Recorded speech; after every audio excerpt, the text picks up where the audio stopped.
Hey there, Mustangs. Welcome back to another edition of No Hair, No Problem.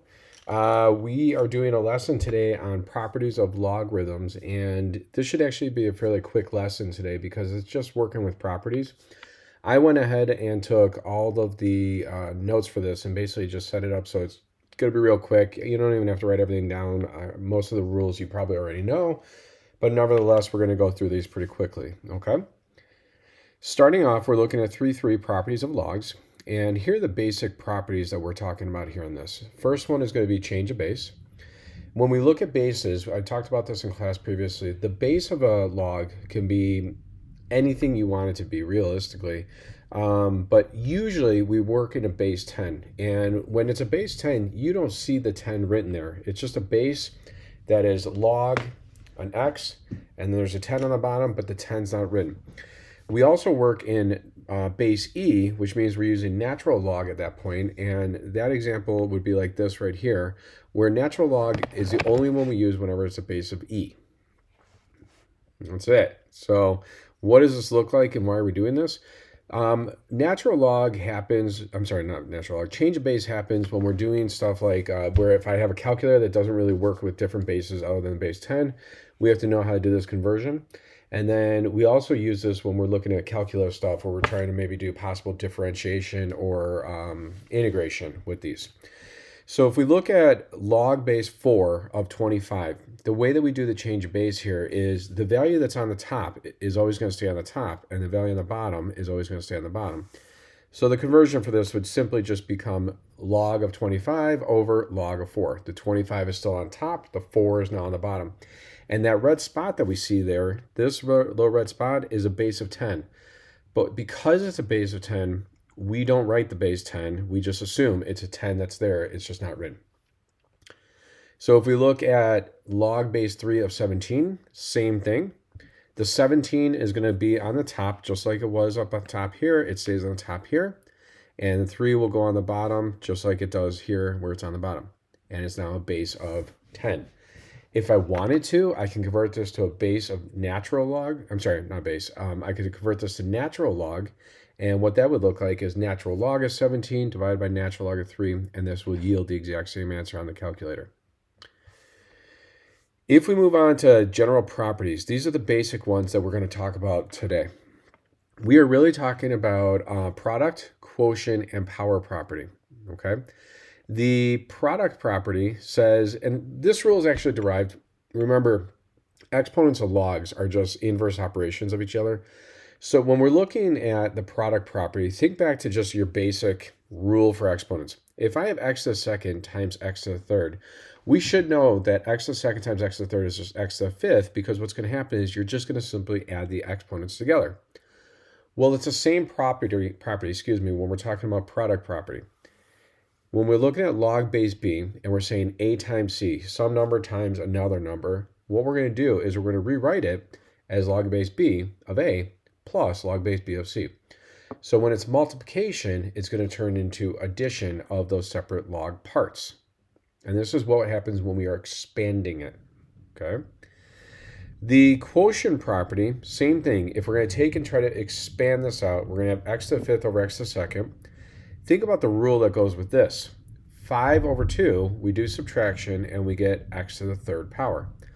So when we look at the quotient property, it's the exact same thing, that division is going to turn into subtraction. And again, this is when we're expanding it. So keeping the base the same, it'd be log base b of a minus log base b of c. All right. Next one is going to be our power property. Now, this is actually one that's kind of a redundancy, and you'll see me as we go through some of these with like how the rule actually applies and where it actually stems from. But the power rule says just that when you have a power inside of here, so when it says a to some power, we could take that c that's right there and actually bump it to the front. And what's going to happen is it's going to be c log base b of a. All right, that's it. So let me explain to you why that rule actually takes place. And believe it or not, it actually stems from the previous rules. When we look at this, I can write this as log base 5 of, and realistically, this is just 2 times 2 times 2 times 2. Just doing some prime factorization with this. And what happens is I can now know from my expanding rule up top that when I have the product taking place, that I end up adding each one of the individual parts together. So this will be log of base 5 of 2 plus log base 5 of 2 plus log base 5 of 2 plus log base 5 of 2. And when we look at this, I ask, well, how many of these log base 5 of 2's are there? There's 4 log base 5 of 2's.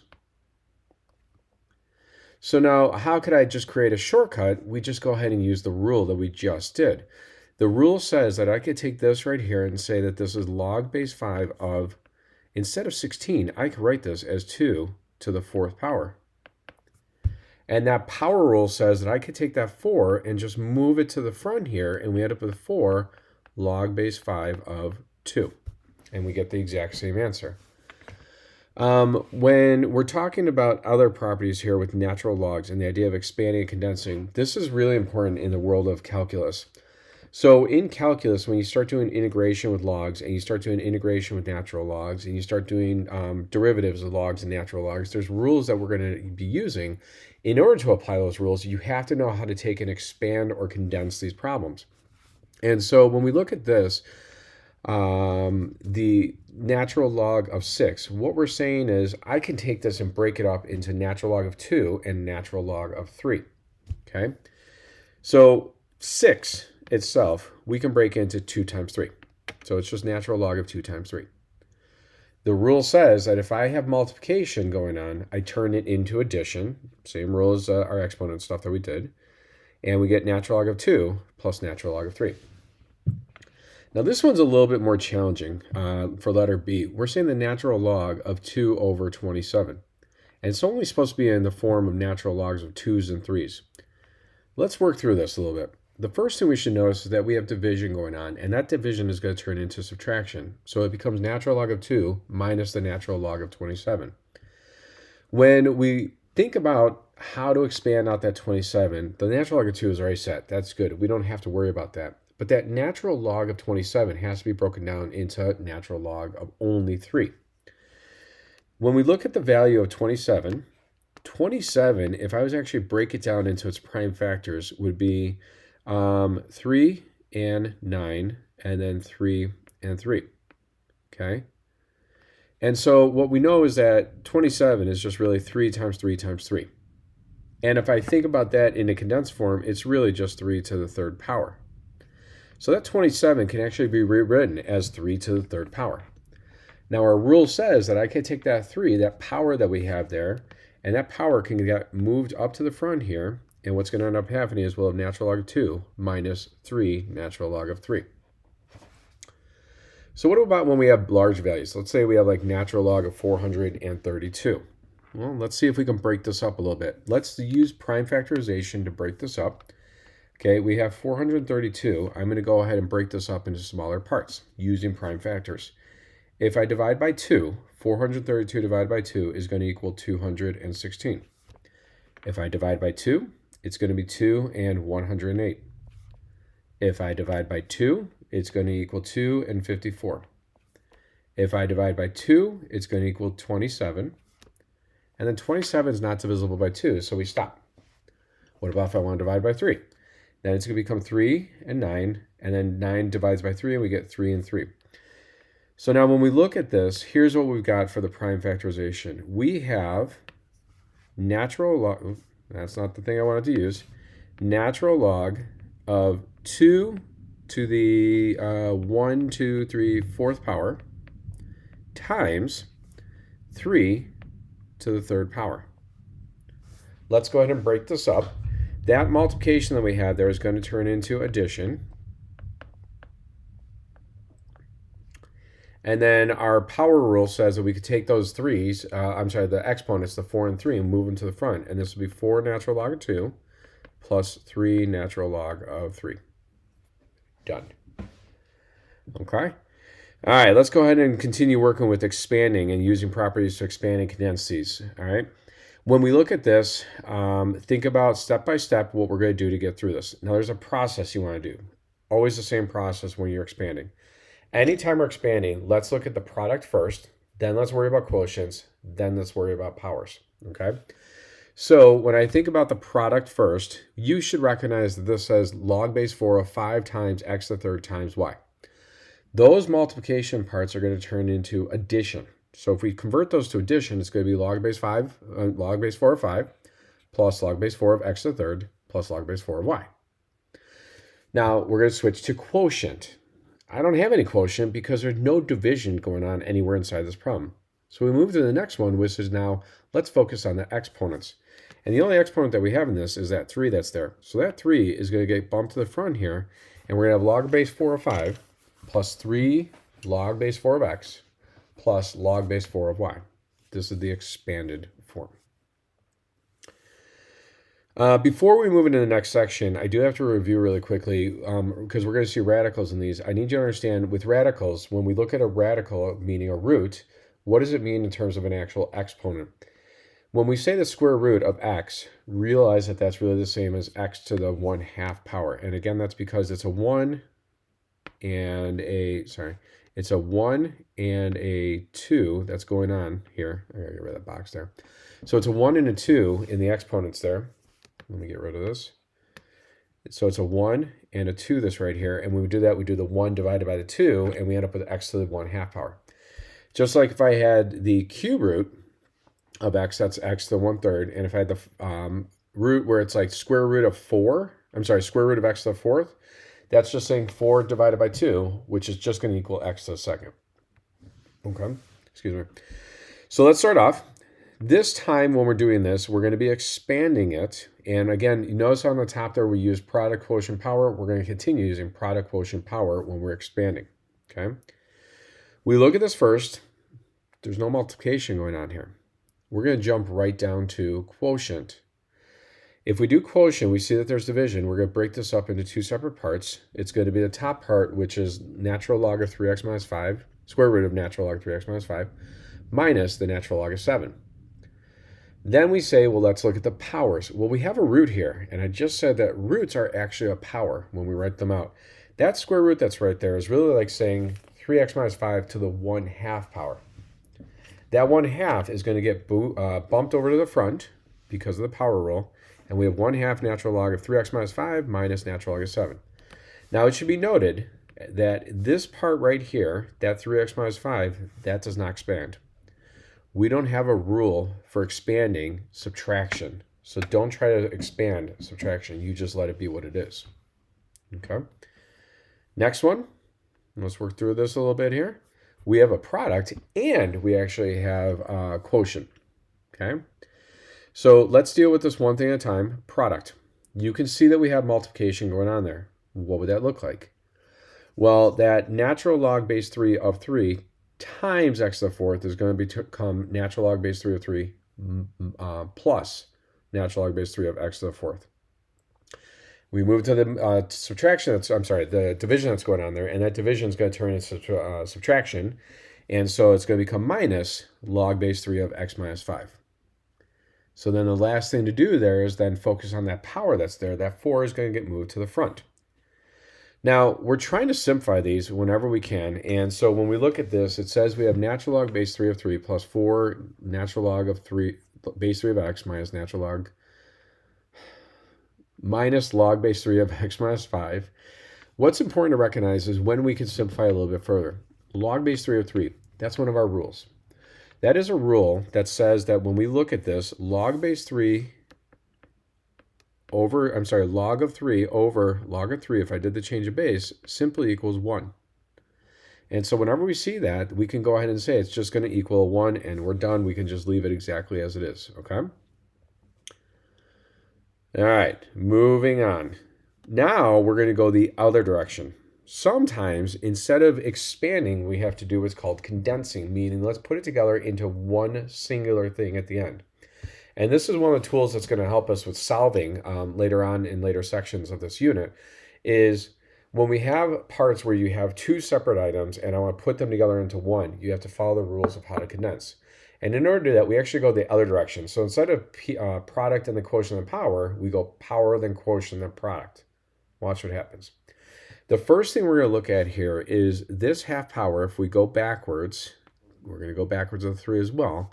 That's going to turn to log base 10 of x to the 1/2 plus log base 10 of x plus 1 to the 3rd.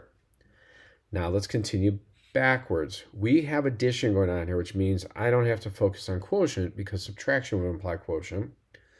So because it's addition, we're going to move on to multiplication. The multiplication is going to condense this into, instead of being plus, it's going to be multiplication. It's all together now. The last thing to do is to deal with our power, if we can do anything else, which we already did the power. But I mean, in terms of power, let's deal with that 1/2 there, that square root. And we're going to put this together. It's going to be square root of x, x plus 1, and then 3. You could have done the square root right away in the beginning. I'm just trying to break it down so you can see all the steps that actually take place there. Okay. For letter B, same exact process. Let's look at the powers first. When we look at the power here, we can see that there's a 2 on the front. But you notice how there's parentheses around this whole portion here and this portion here. That means that what's happening is this 2 has to actually be distributed to each and every single part that's going on here. So if we do that, that 2 becomes distributed. It becomes 2 natural log s plus 2 minus 2 natural log of x. Move the power to the top, and we're going to have natural log of x plus 2 to the 2nd. And then we're going to have that natural log of x to the 2nd power for the other part. Now we have a minus going on here. That minus is the quotient, which means we're going to write it as division. Natural log of x plus 2 to squared over x squared. Done. Okay. All right. I would suggest at this point, try pausing it and try to consolidate all this on your own, condense it. Okay. But pause it, come back, and when you're ready. All right. I'm assuming you paused it and you went ahead and tried the problem. So let's work through this. That 1/3 is going to get distributed to everything that we have inside of here. So we're going to have 1/3 log base 2 of x plus 1/3 log base 2 of x minus 4. Let's continue on. That power can now get moved up, and it's going to become log base 2 of x to the 1/3 and log base 2 of x minus 4 to the 1/3. We have a plus going on here, and that plus in the middle is going to take this and push them together into a multiplication problem. So we're going to have cube root of x and cube root of x minus 4. But because I'm taking the cube root of both of these, I could put, since they're both cube roots, I could put both of these together into one singular thing, and it just becomes a cube root of x times x minus 4. You can write x squared minus 4x if you want, not necessarily, but this would be a condensed form of this. Okay. One more to try to condense. Let's work through this one here. It's important to note, I'm going to put over on the side here, this whole, oh wait, I'm covering it. Sorry. I want you to notice right here in this, that when I have 2 divided by 3 divided by 4, where does everything go if I'm trying to write a fraction? Well, division, remember, turns into multiplication. So when we look right here, that division that we have right there is going to turn into multiplication. And what happens is we take the reciprocal of the second part, or the part after it. The division that's right here is going to turn into multiplication. And what's going to happen is we're going to take them to the reciprocal of the part that's after it, okay? And so keep this in mind, because as we go to then multiply fractions straight across, what's going to happen is those multiply straight across, and the 2 stays on top, but the 3 and the 4, which were divided, ended up on the bottom. Why am I saying this? Well, I want you to notice that in this problem, we have subtraction not once but twice. And so it begs the question, where are things going to go? We know it's going to turn into division. Do we keep them on the top or do we put them on the bottom? Let's see what happens here. First, let's deal with the power. So that 1/3 will get moved up and become, and I did this all really quickly, that 1/3 moves to 5, and that 1/3 is going to turn into a cube root of 5. That's the only thing I did in that step. The next step, let's look at the subtraction. That first subtraction that we have here is going to turn into division. This subtraction right here is going to turn into division. They're both being divided. And because of that, if we have division here and we have, if we have division here and we have, let me just get rid of that, gosh, I can't draw on it when it's doing that. When we have division in this spot here and we have division in this spot here, what's going to happen is that division is going to force both of them down to the bottom.